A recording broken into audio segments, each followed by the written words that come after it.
Welcome to our listeners and viewers on this new year of 2026 January Biz for Biz webcast and podcast. As you know, at Biz for Biz, we are always seeking ways to support business, provide information and generate good contacts for our businesses in Hertfordshire.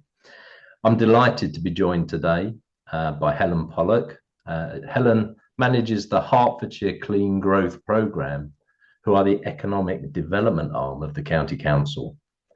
They support and accelerate clean, sustainable economic growth for many businesses that are actively looking to grow and benefit from taking sustainability action and moving towards net zero.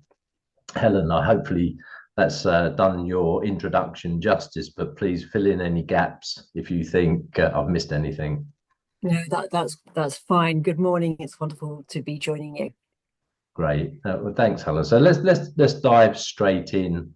As we know, the UK has a legal requirement to achieve net zero by 2050 as a way of tackling the impact of climate change. So to start, Helen, perhaps you can set out some context around net zero and the science of what the problem is.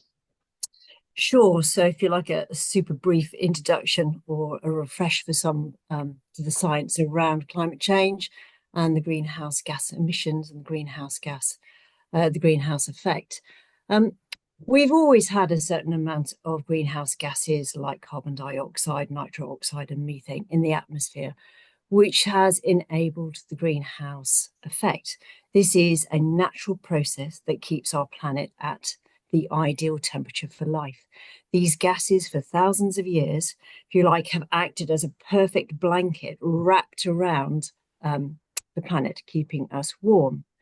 But humans have intervened and affected this natural balance, and the amount of greenhouse gases in the atmosphere has greatly increased.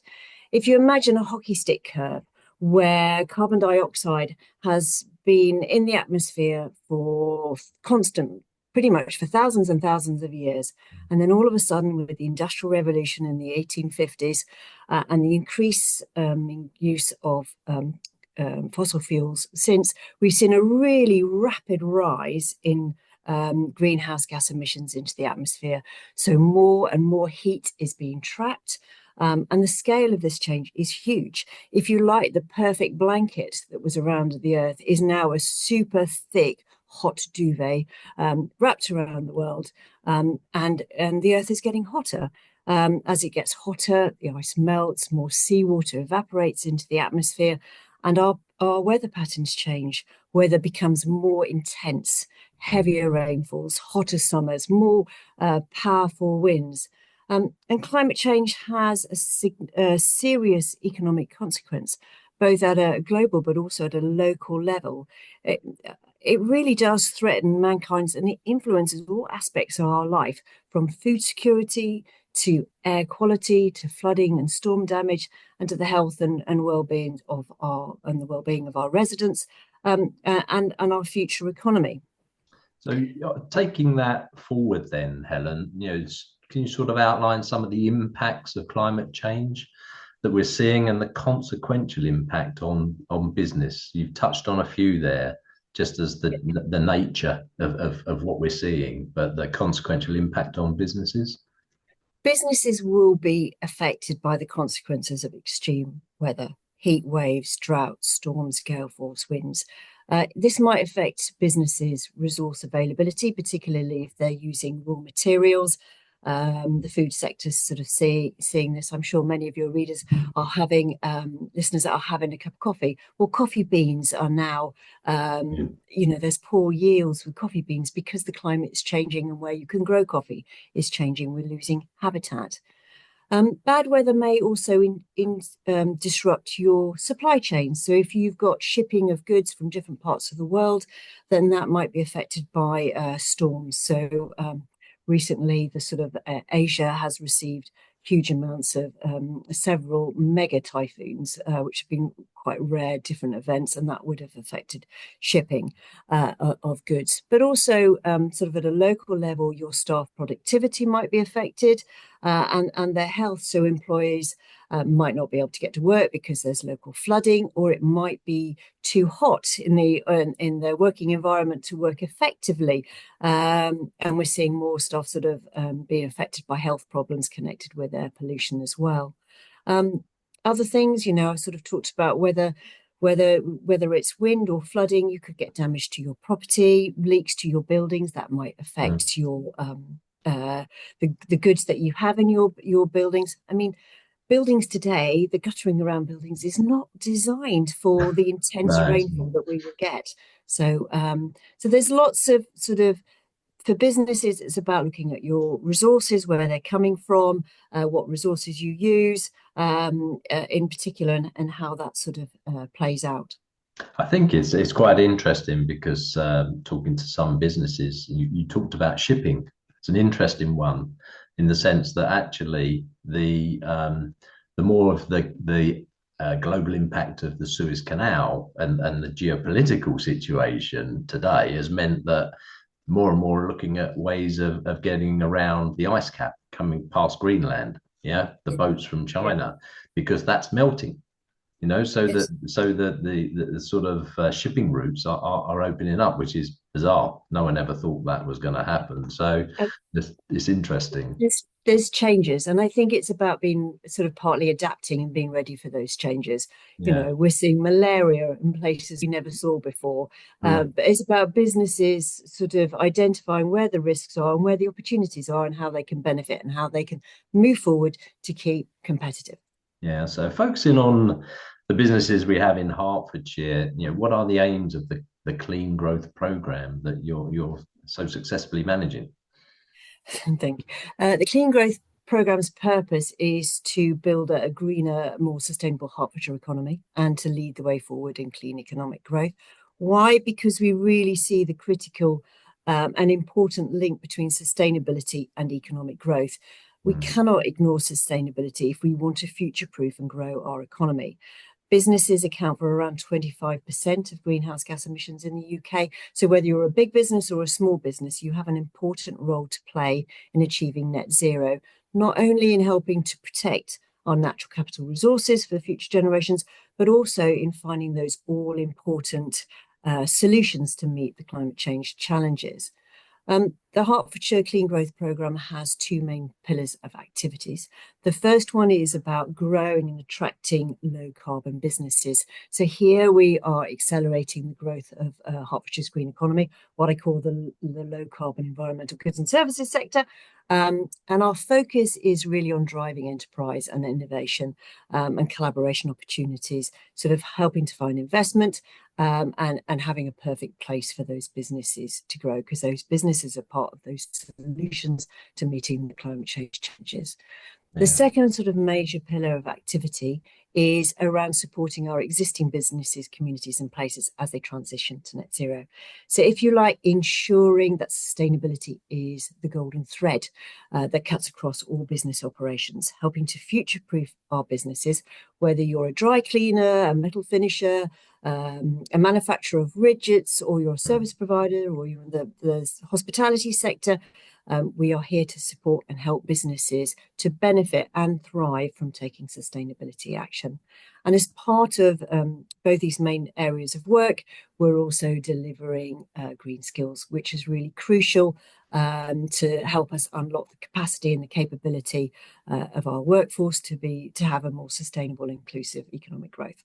Well, yeah, and that's a lovely little segue into my sort of next point that I wanted to ask you was about the jobs of the future. We talk about jobs of the future going forward, and we've had a lot of commentators at the moment talking about those early stage jobs for school leavers, college leavers, university graduates, and things of that nature seem to be diminishing. But there's clearly an area and sectors that you're focusing on that there are going to be absolutely jobs for the future. Can you sort of expand on that area? I mean, a lot of the job posts at the moment happening, if you look on LinkedIn, I think there was a report that sort of 1 in 8 was to do with the green economy. So there's it is one sector that is definitely growing, and we see huge economic opportunities for businesses an economic growth and job creation within the sector. Research that we've done shows that employment potential to reach net zero by 2050 is significant. With current policies for Hertfordshire, we estimate that employment in the green sector will need to increase by 20 to 30 times to get to net zero, so huge growth opportunities. Within the green sector, subsectors that particularly stand out for growth in Hertfordshire are businesses that are involved in building technology. So we've got sort of construction, retrofit, that's making homes and buildings more energy efficient and warmer, are sort of particularly growing areas. Renewable energy technologies like wind, solar, and geothermal are important. Alternative fuels, such as EV batteries, hydrogen, alternative vehicles like EV vehicles and hybrids.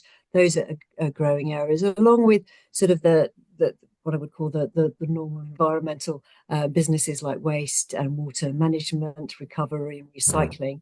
And actually things like new sectors like carbon finance, carbon counting, that's another really growing area. But remember, the green economy includes all those goods and services, regardless of where they're used, that improve the environment and actively assist in moving to net zero. So this will include businesses that are part of the supply chain, for example, R&D functions, designers, consultants, sales, development specialists, manufacturers, installers, maintenance of components. So it's the whole supply chain that we're looking to try and improve and grow, because getting to net zero is part of the.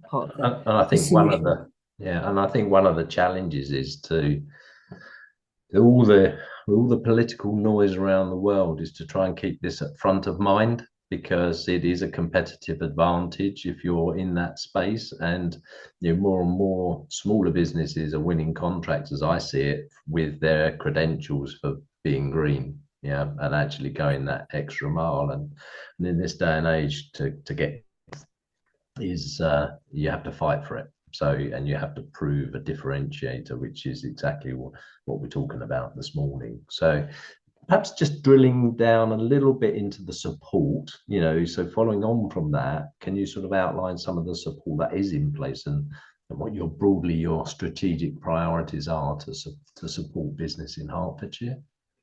So our strategic big picture priorities are really around, firstly, supporting businesses with the knowledge and know-how of taking sustainability action. So we work closely with the Hertfordshire Growth Hub, which delivers business and sustainability support.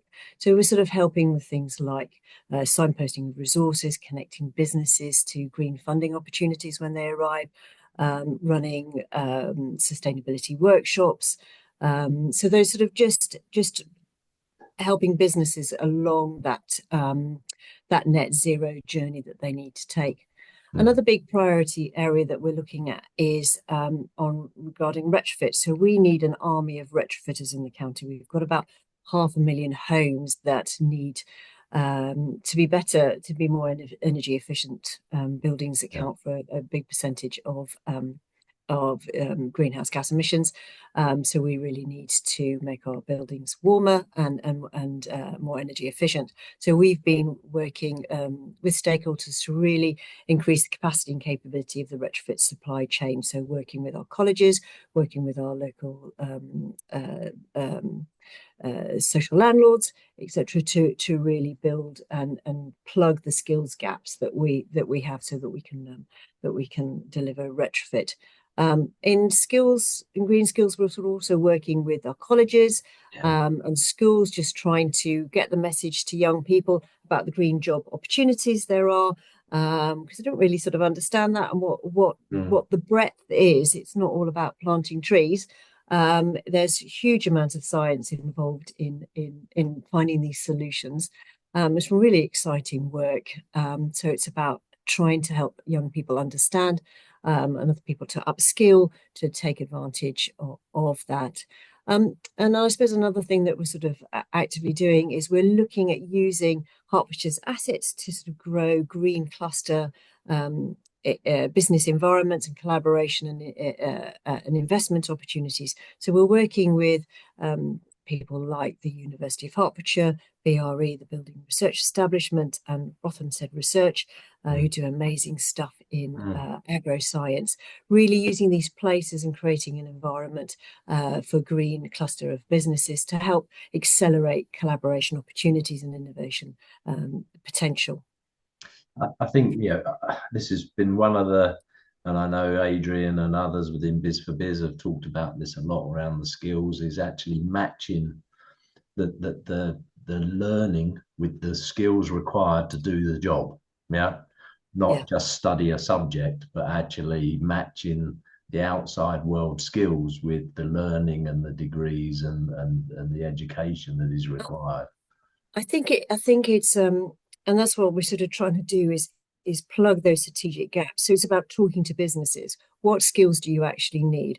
And then speaking to colleges and aligning businesses' needs with the colleges and what they can do to deliver or tweak their courses. And we've done quite a lot of work, particularly on retrofit on that, because previously we just didn't have the courses in the county to match the need of what we've done, and we now have those courses in place, which is great. This is fantastic.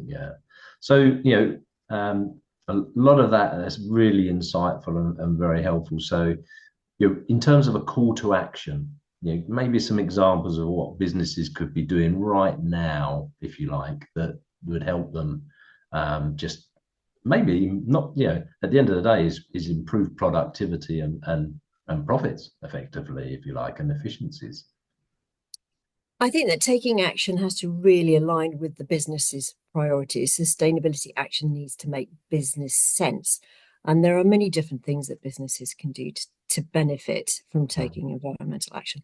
One of the main ones is, as you sort of said, is cost saving. It's through increased productivity and efficiency. This is particularly pertinent with the rising costs of energy costs.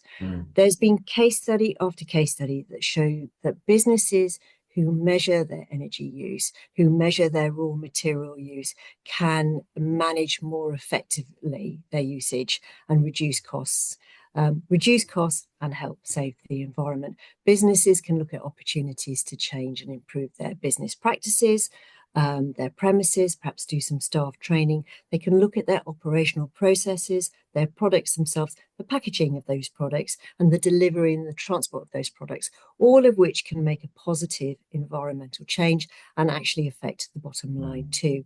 There are some things that are really big things to do, like installing more efficient operating equipment when your equipment needs replacing, or changing the product packaging, or adding solar panels to a building, or even sort of working with your suppliers to reduce your carbon impact of your purchases that come in.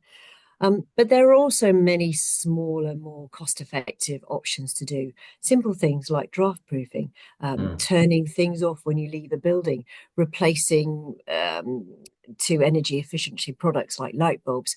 And one of the sort of big wins you can have on reducing your carbon emissions is actually changing to a green energy supplier.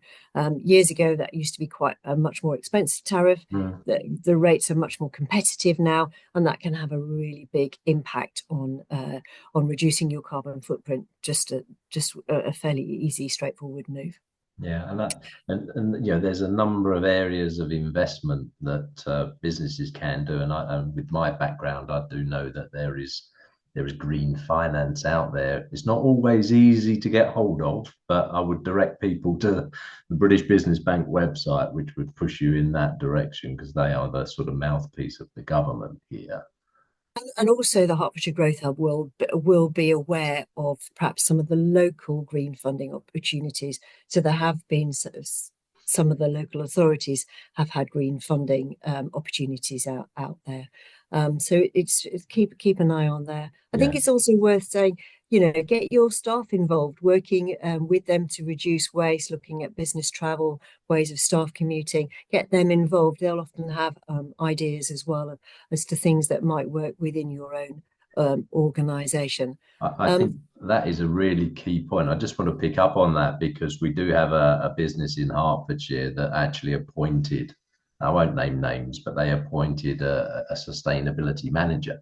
at a much lower level within the business. So someone who was mid-management that was appointed as their sort of sustainability manager, rather than it always coming from the C-suite, the CEO or the FD or whatever, it was actually being championed by someone within the ranks. I'm not being derogatory there, but someone in middle management who's running a team was actually running that point. And I think that helps to get, the whole ethos from top to bottom in a business. It has to come from, everyone needs to have an Yeah. impact and look at this, and it's about getting those involved that will have a slightly different perspective on how to do things or opportunities. And I think when you share, particularly, I talked about that hockey stick curve earlier, when you share the impact of what's actually happened, people are quite, oh my goodness, that's quite it's quite awful. We need to try and do something about it. So that's sort of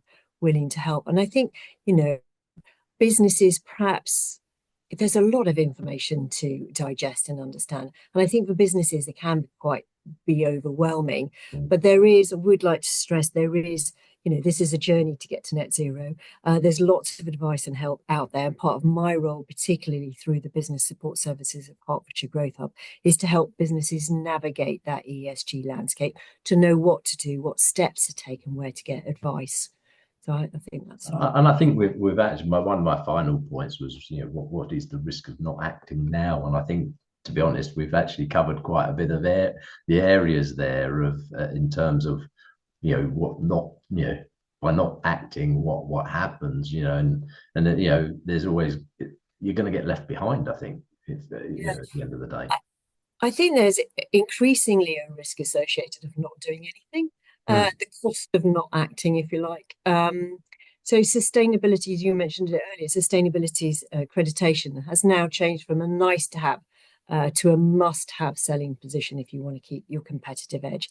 And we're particularly seeing this in the supply chain, where the bigger corporates and the bigger organizations are sort of, if you want to get the bid, win their work, you get onto their frameworks, then you need to be showing your actions, your credible actions towards net zero, and to be really quite transparent about it as well. And we're also seeing this in accessing future investment opportunities. If you're looking for funding, funders are looking at ESG credentials of businesses. They want to sort of help those.